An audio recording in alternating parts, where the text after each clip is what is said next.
અમેરિકાની ટ્રમ્પ સરકાર દ્વારા ભારત સાથેના ટ્રેડ વેપાર સંદર્ભે 25% જેટલો ટેરિફ લાદતા ભારતીય ઉદ્યોગો ઉપર તેની માઠી અસર પડશે તેવી ભીતિ સેવાઈ રહી છે। જોકે અંકલેશ્વરના ઉદ્યોગપતિએ આ અંગે મિશ્ર પ્રત્યાઘાત આપ્યા। તાજેતરમાં અમેરિકાના રાષ્ટ્રપતિ ડોનાલ્ડ ટ્રમ્પ દ્વારા ભારતીય ઉદ્યોગો દ્વારા થતી નિકાસ ઉપર 25% ટેરિફ લાદવાની જાહેરાત કરી છે અને તેનું અમલીકરણ આવતીકાલ તારીખ 13મી ઓગસ્ટથી થનાર છે।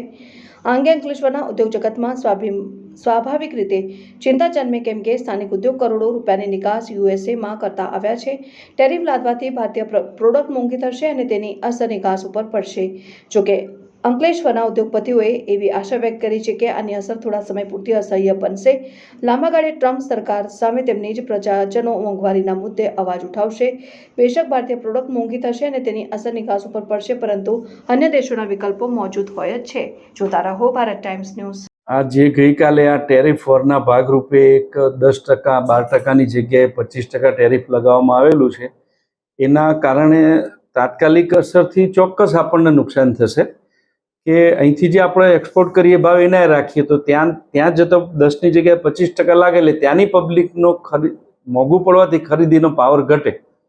પણ આ જે બધી વસ્તુઓ છે એ ભૌતિક સુખ સુવિધાની છે, માનવ જરૂરિયાતની વસ્તુ તો આપણે ઇન્ડિયામાં જ બને છે, ઇન્ડિયામાં જ વધારે વપરાય છે, એટલે એમાં બહુ ચિંતા કરવાની જરૂર। બીજું નવું ઓપ્શન તમે ગોતતા થશો, ત્યાં મુશ્કેલી પડશે તમને એક્સપોર્ટ, તમે બીજા દેશોને ગોતતા થશો।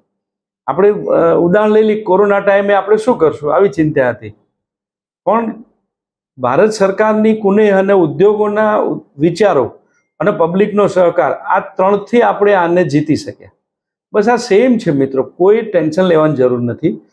સમયની સાથે આપણે ચાલવું। અત્યારે સમજો કે X% નફો થતો, થોડો આપણે નફો ઘટાડીએ, થોડા માણસો સાથે ચર્ચા કરીએ, થોડા બીજા રો મટીરિયલનો નફો ઘટાડીએ, અને આવા સમયે સર્વાઈવ કેમ થવું એ આપણે ઇન્ડિયનોને સારી રીતે આવડે છે, આપણે વેપારી કોમ છે, એટલે આમાં આપણે બહુ ચિંતા કરવાની જરૂર નથી। અગાઉ 25-26% નાખ્યું હતું, પાછું 10 કર્યું, પાછું 25 નાખ્યું, ત્યાંની જ પબ્લિક વિરોધ કરશે, એટલે ઓટોમેટિક એને સુધારવો પડશે કે વર્લ્ડની ઇકોનોમી સાથે બધાએ ચાલવાનું છે।